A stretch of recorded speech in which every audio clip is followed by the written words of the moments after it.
ಜಗದ್ಗುರು ಶ್ರೀಮಧ್ವಾಚಾರ್ಯರು ಪೂಜಿಸಿ ಬೇಜಾವರ ಮಠದ ಮೂಲೇತಿಗಳಾದ ಶ್ರೀಮಧ್ವೋಕ್ಷತೀರ್ಥರಿಗೆ ದಯಪಾಲಿಸಿದ ರುಕ್ಮಿಣಿ ಸತ್ಯಭಾಮ ಸಮೇತ ಶ್ರೀ ಪಾಂಡುರಂಗ ವಿಠಲ ದೇವರು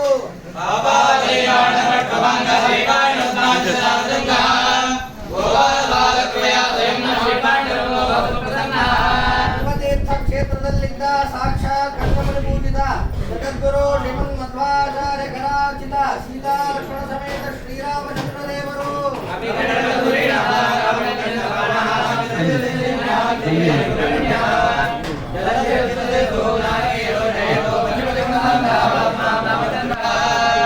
ಮಠದ ಮೂಲ ಯೋಕ್ಷದ ತೀರ್ಥರ ಪರಂಪರೆಯಲ್ಲಿ ಬಂದ ಶ್ರೀ ಹಯಗ್ರೀವ ದೇವರು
Hariya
जय सकला पूषा जय सकला पूषा जय सकला पूषा जय सकला पूषा जय समभुवनेशा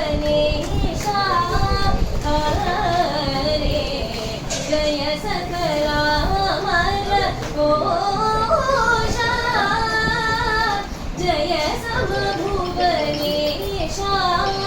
हरे जय जय पद्मनाभनुजेश जय जय मोहन राजवेश जय जय पद्मनाभनुजेश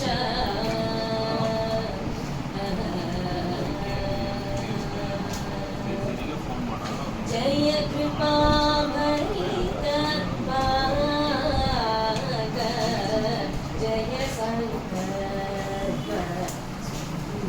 राग जय कृपा भरित भाग जय संकल्प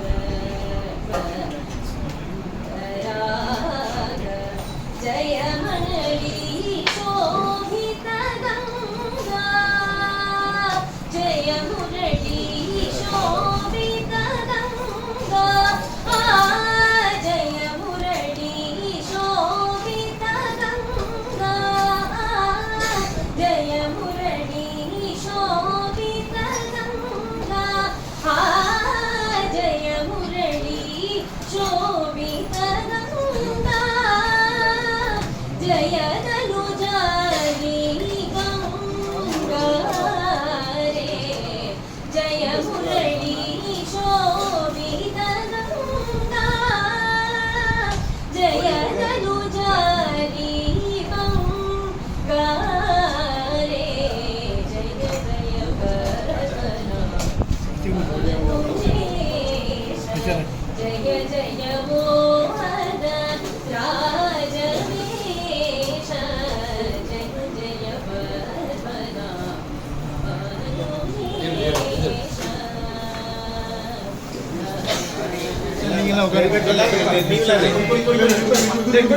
ಚರಣಶ್ರವಣತ್ವಗಾದೀನ್ ಪ್ರಾಣಾನ್ ನಮೋ ಭಗವತೆ ಪುರುಷಾಯ ತುಭ್ಯಂ. ಈ ದಿನ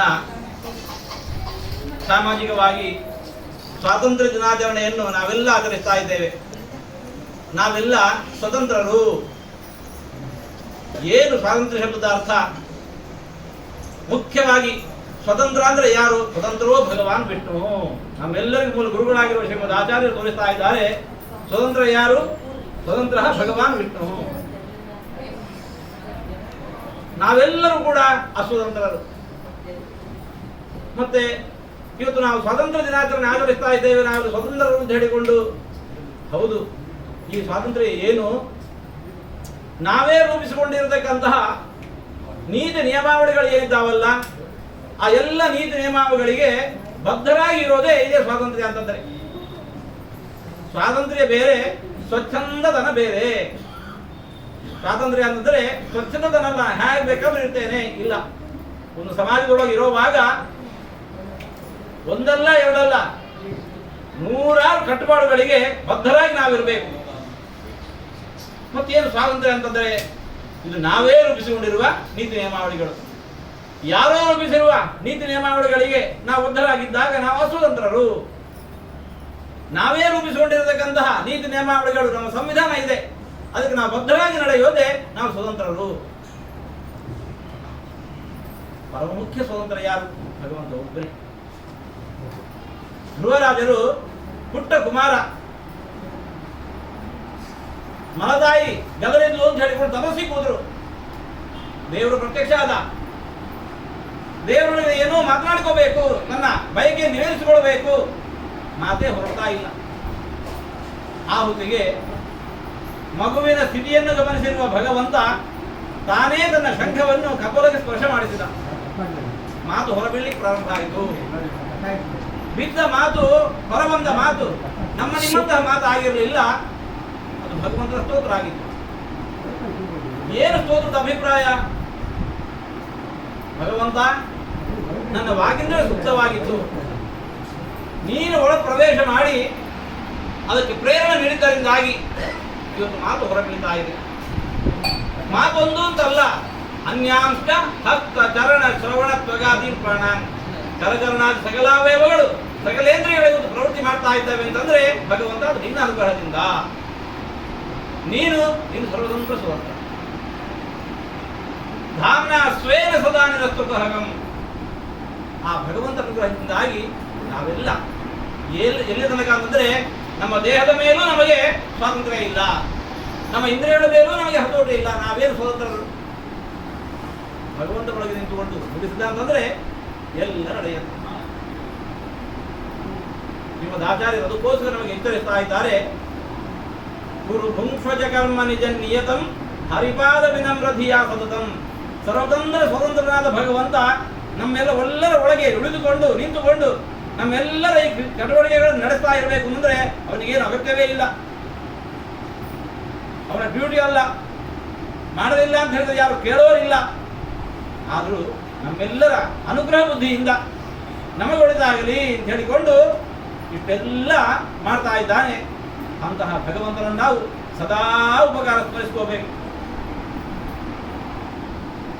ಮಾಡಿದ ಉಪಕಾರಕ್ಕೆ ಪ್ರತ್ಯುಪಕಾರ ನಮ್ಮಿಂದ ಮಾಡೋದು ಸಾಧ್ಯ ಇಲ್ಲ. ಭಗವಂತನಿಗೆ ಅದು ಬೇಕಾಗಿಯೂ ಇಲ್ಲ. ಆದರೆ ಭಗವಂತ ಮಾಡಿದ ಉಪಕಾರದ ಸ್ಮರಣೆಯೂ ನಮಗೆ ಇಲ್ಲ ಅಂತಂದ್ರೆ ಮಾತ್ರ ನಾವು ದೊಡ್ಡ ಕೃತಜ್ಞರಾಗ್ತೇವೆ. ಬದುಕಿನಲ್ಲಿ ಅನೇಕ ಬಗೆಯ ತಪ್ಪುಗಳನ್ನು ಮಾಡ್ತೇವಂತೆ. ಆ ಎಲ್ಲ ಕೂಡ ಒಂದು ಪರಿಹಾರ, ಪ್ರಾಯಶ್ಚಿತ್ತ ಅಂತ ಇದೆ. ಆದರೆ ಒಂದು ತಪ್ಪಿಗೆ ಮಾತ್ರ ಪ್ರಾಯಶ್ಚಿತ್ತವೇ ಇಲ್ಲ. ಯಾವುದದು? ಕೃತಜ್ಞತೆ. ಕೃತಜ್ಞತೆಯೇ ನಾಸ್ತಿ ನಿಷ್ಕೃತಿ. ಮಾಡಿದ ಉಪಕಾರವನ್ನು ಮರೆಯೋದೇನಿದೆಯಲ್ಲ, ಇದಕ್ಕಿಂತ ದೊಡ್ಡ ಪಾಪ ಬೇರೆ ಇಲ್ಲ. ಹಾಗಾಗಿ ಆ ಪಾಪಕ್ಕೆ ನಾವು ಗುರಿಯಾಗದಂತೆ, ಭಗವಂತ ಅನುಗ್ರಹಕ್ಕೆ ನಿತ್ಯ ನಾವು ಭಾಗಿಗಳಾಗುವಂತೆ ಆಚಾರ್ಯರು ನಮಗೆ ಆದೇಶಿಸ್ತಾ ಇದ್ದಾರೆ. ಸಂತತಂ ಚಿಂತೆಯಿಂದ ಭಗವಂತನನ್ನು ದೊಡ್ಡ ಉಪಕಾರ ಮಾಡಿದ್ದಾನೆ. ಆ ಉಪಕಾರದ ಸ್ಮರಣೆ ನಮಗೆ ಸದಾ ಇರಲಿ. ಇದರಿಂದ ನಮಗೆ ಶ್ರೇಯಸ್ಸು. ಗುರುಗಳು ನಮ್ಮೆಲ್ಲರ ಶ್ರೇಯಸ್ಸಿನ ದಾರಿಯನ್ನು ತೋರಿದ್ದಾರೆ. ಆ ದಾರಿಯಲ್ಲಿ ನಾವೆಲ್ಲ ನಿತ್ಯ ನಡೆಯುವ ಪ್ರಯತ್ನವನ್ನು ಮಾಡೋಣ.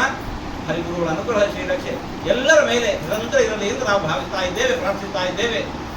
ಈ ದಿವಸ ಈ ಪರಿಸರದ ಎಲ್ಲ ಭಗವದ್ ಭಕ್ತರು ನೀವು ರಾಯರ ಸನ್ನಿಧಾನದಲ್ಲಿ ಒಂದಾಗಿ ನಮ್ಮೆಲ್ಲರಿಗೂ ಮೂಲ ಗುರುಗಳಾಗಿರುವ ಶ್ರೀಮದ್ ಆಚಾರ್ಯರು ಪೂಜೆ ಮಾಡಿಕೊಟ್ಟಿರತಕ್ಕಂತಹ ರಾಮ ವಿಠಲ ದೇವರ ಪೂಜಾ ಕೈಂಕರ್ಯವನ್ನು ನಡೆಸಿದ್ದೀರಿ.